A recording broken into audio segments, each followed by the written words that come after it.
quand le maire de Biarritz a eu l'intention de refaire les halles, il s'est rendu compte qu'il manquait d'un parking. Donc il a consulté les fabricants de parking sur place, c'est-à-dire Vinci, qui a regardé un petit peu les alentours et qui a dit, bon ben voilà, il y a un terrain sur l'église Saint-Joseph, l'ancien couvent des Dominicains.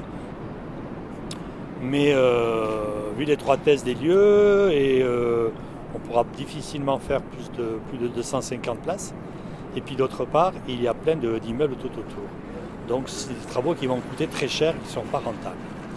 Et sur ce, le maire de Biarritz m'a dit, écoutez, il n'y a pas un problème, moi je peux vous en donner un deuxième à faire, qui lui n'offre aucune difficulté, c'est au-dessus de la côte des Basques, et comme ça vous allez pouvoir vous refaire la cerise. Donc c'était la carotte pour motiver. Donc on a fait un appel d'offres, bien sûr c'est Vinci qui l'a emporté, mais entre-temps il s'est rendu compte que le parking, qu'on appelle le parking Beau Rivage, qui va servir de départ au futur parking, mais qui sera donc doublé ou triplé même. C'est un parking qui est vide. Il est gratuit 9 mois sur 12, mais il est vide, parce qu'il n'est pas d'une utilité grandiose. Du coup, on a dit, écoutez, pour faire votre parking, il va nous falloir une subvention d'équilibre.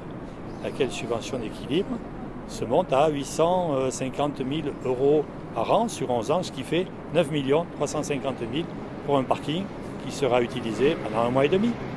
Si on va un peu vers le sud, c'est-à-dire que vers Île-Biarritz, on a 2000 places de stationnement en parking, même pas dans la rue, en parking, on a 2000 places qui sont disponibles à l'année. Donc pourquoi ne pas faire juste une navette pour desservir ce quartier qui est complètement abandonné. Il n'y a plus de transport commun si ce n'est un bus par heure.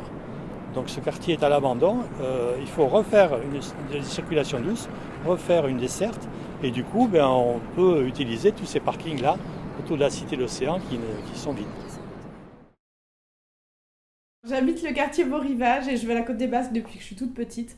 Je suis contre le parking de la Côte des Basques parce que j'estime qu'il y a assez de gens l'été à Biarritz et surtout à la Côte des Basques. Et je pense que certes, il y a un gros besoin de pouvoir se garer parce que tous les soirs je tourne. Mais en revanche, pas la Côte des Basques. Les choses comme elles sont très bien. Sinon, on devient la Côte d'Azur. Je suis pas d'accord. Sinon, on peut raser tous les immeubles et faire aussi des immeubles de 10 étages pour accueillir plein de touristes et se faire plein d'argent. Mais voilà, ça va devenir une ville sans biarro si ça continue. Je pense que les navettes et le système de parking extérieur est très bien. Et j'imagine qu'il y a d'autres endroits, même peut-être au parc Mazon ou d'autres endroits où on pourrait faire des parkings qui seraient moins gênants et qui amèneraient pas forcément encore une masse énorme de gens. En revanche, je voulais dire que le projet qui a été proposé de jardin me plaît beaucoup. Il y a vraiment un réel besoin à Biarritz d'aménager cet espace parce que bon, c'est très bien de garder les terrains de pétanque. En plus, ça permet de mélanger les personnes plus âgées et les jeunes et puis ça donne un petit peu de vie. Bon, il n'y a plus les 100 marches qui était aussi un lieu de vie sympa, mais ça vaudrait le coup qu'il y ait un espace pour les enfants pour qu'ils puissent jouer finalement, et puis pour les adultes pour se retrouver, etc. Là, c'est vrai qu'il y a l'état Marie, mais c'est assez mal foutu, et je pense qu'il y a un réel besoin d'aménagement de la Côte des Basques, mais autre qu'un parking. Et puis là, c'est un peu l'arbre qui cache la forêt, donc on nous propose quelque chose de joli, mais en attendant, on va avoir 2 ans de travaux pour quelque chose qui n'est pas nécessaire parce que là, à l'heure d'aujourd'hui, en février, le parking de la Côte des Basques est vide. Donc c'est vraiment quelque chose qui s'adresse aux touristes pendant 2 mois dans l'année. Tu vois, le parking existe déjà, donc je vois pas pourquoi il y aurait à investir des sommes colossales pour faire un nouveau parking. Deuxième chose importante à mes yeux, c'est le côté monument historique. On ne touche pas ni à la Villa Belza, ni au Port-Vieux, ni au Tamaris, en plus, tu vois, vraiment à cet endroit-là qui est magique, les lacets, donc ça va foutre un bordel monstre. Ils vont dénaturer le site, et pour moi, c'est comme s'il était classé, donc ça serait vraiment une erreur. Et puis après, non, je suis pas pour des gros travaux sur Biarritz, il y a peut-être plus important à faire. Si là on parle purement politique, je pense que moi j'en fais pas de la politique. Mais je pense qu'il y a d'autres argent à investir dans Biarritz, autre que dans un trou pour faire gagner du pognon à des grosses sociétés. C'est pas logique de creuser dans une falaise qui est fragile et qui actuellement est quand même maintenue par des lacets. Je pense qu'il serait plus utile peut-être dans la mesure du possible de chercher à consolider la falaise entre la Côte des Basques et la plage de Marbella. Ensuite, un parking souterrain, ça demande des travaux qui vont certainement être onéreux.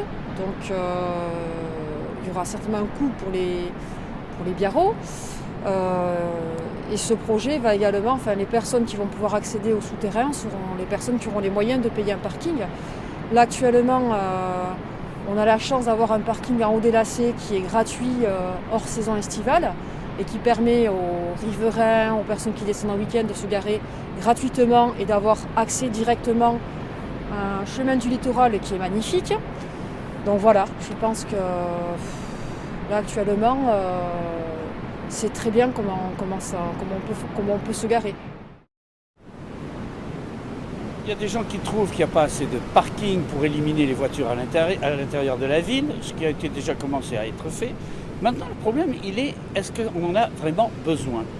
Alors, pour moi, qui ne suis pas un utilisateur forcené de la voiture, qui me dépasse tout le temps en voiture, l'histoire est simple. Je pense qu'il y a déjà pas mal de parkings. On a un projet aussi dans le centre-ville pour en faire un autre. Est-ce que c'est vraiment nécessaire? Parce que ces parkings seront à moitié vides, ou quasiment vides, les 3/4 du temps, sauf au printemps, en été, pendant certains moments de l'année, comme certaines vacances.